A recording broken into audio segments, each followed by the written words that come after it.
Just minutes ago, President Obama approved a disaster declaration for West Virginia. 9 counties are dealing with a chemical spill. It contaminated the water supply. Up to 300,000 people are being told not to touch the tap water. Happened just about a mile north of the state's largest water treatment plant. The material, a foaming agent used to clean coal, began leaking from a 48,000-gallon storage tank at Freedom Industries, a chemical manufacturer. Crowds filled stores in West Virginia Thursday night, stocking up on everything from water to ice.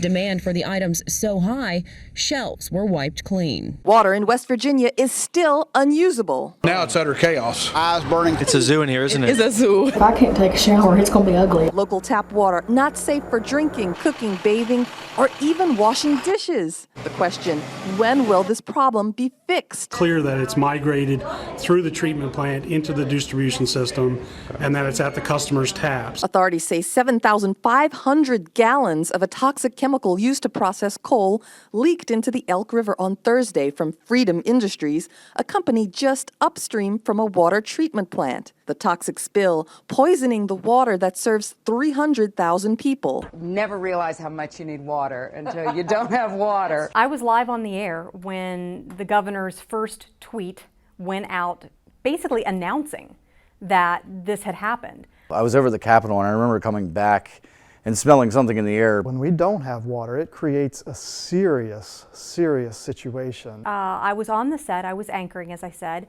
and so I immediately sent a note to our assignment editor and said, check into this, let's see what this is.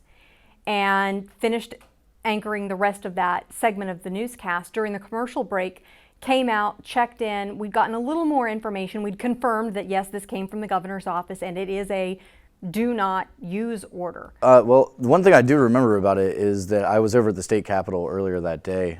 We'd had another freelance reporter was coming into work for us to cover the legislative session. Of course, the state of the state from Governor Tomlin was just, at that point, no one had any clue. Surprising enough, the instinct didn't kick in for everyone in that area immediately, but I remember coming back to the station and a few hours later we found out, and then the West Virginia American Water, and the governor's office issued the do not use notice, or the ban on using using the water for anything except to flush the toilet or to put out fires. What we saw from that chemical spill is that we have to be protective of that water.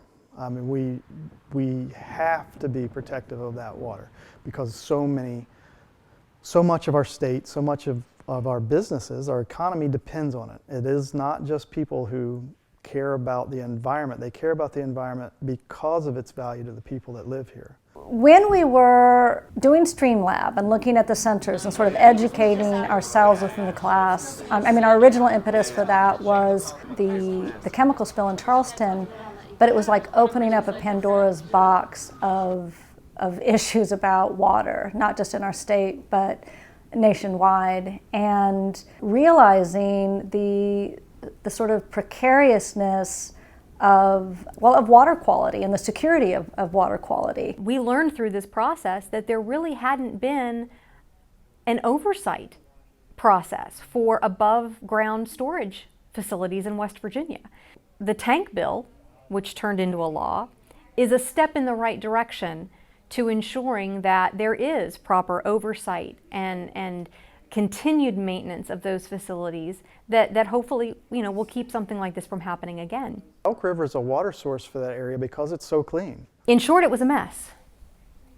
It was a mess.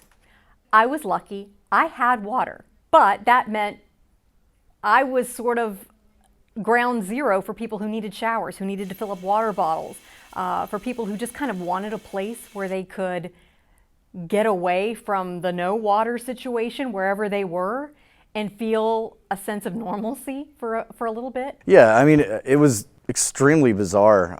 I think that one of the things that makes a story like this particularly unique is that oftentimes whenever you're reporting something happens and you go there or you make phone calls and are interacting with the situation but not necessarily involved. With this, anyone that lived in Charleston or the 9 counties that were affected were directly involved, including all the media.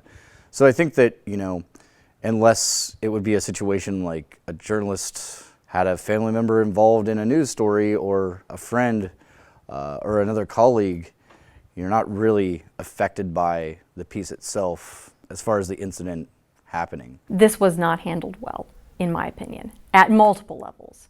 And I think a lot of that had to do with the fact we were in uncharted territory. Some of it, I think, of our own making, some of it not. This was a chemical that we knew about and had been a part of the coal industry and the cleaning process for a number of years, but had not been studied. So there's a lesson in that, that the less we protect, the more dependent we become on a very, very scarce resource, and the more vulnerable we are to spills like this.